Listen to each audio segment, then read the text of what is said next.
So this morning I wake up to a barrage of text messages and emails saying you've been hacked. And upon further inspection, I realized I wasn't hacked, I was spoofed, which is a person creates an email that looks like my email, but it's not my email, and somehow gets on an email chain of people connected to me and sends out an emergency request for cash or gift cards. And these people were all saying, hey, I know it's not you, but you may have some people who are susceptible to that, being spoofed or scammed. In the New Testament, Paul wrote in much the same fear that the early church was being spoofed into thinking things that weren't what he taught about the centrality, the supremacy, and the sufficiency of Christ alone to save.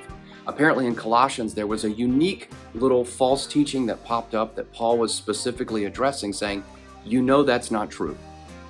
That Christ alone is the saving measure as the power of God to save us. It's not your own efforts or any rituals or practices that you do.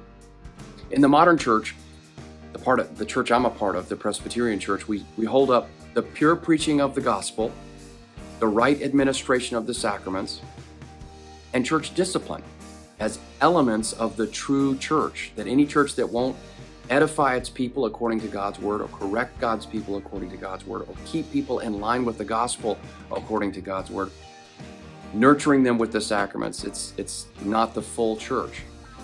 How do you know that what you're hearing is real, or what maybe you've taught yourself is the true gospel message? Well, it's easy to verify if you've been spoofed or invited to a scam. You just verify with the person who's contacting you to see if it's really them. Or better yet, you ignore it. If it's a request for funds or money and somebody's not calling you, it's not them. When it comes to the gospel and the teachings of Christ, you should verify what you're hearing with God's word, but you should have a group to sort of filter this through. You should have a pastor you can ask questions to, or another pastor at another church. And so just know I'm always open to questions. If you have questions about the faith or something that you think you heard from me or anyone else isn't right, I can put you in touch with other pastors. In our system, we believe that there are checks and balances in place to make sure that what's being taught is accurate, because we're all sinful, myself included. So I hope you know it's true.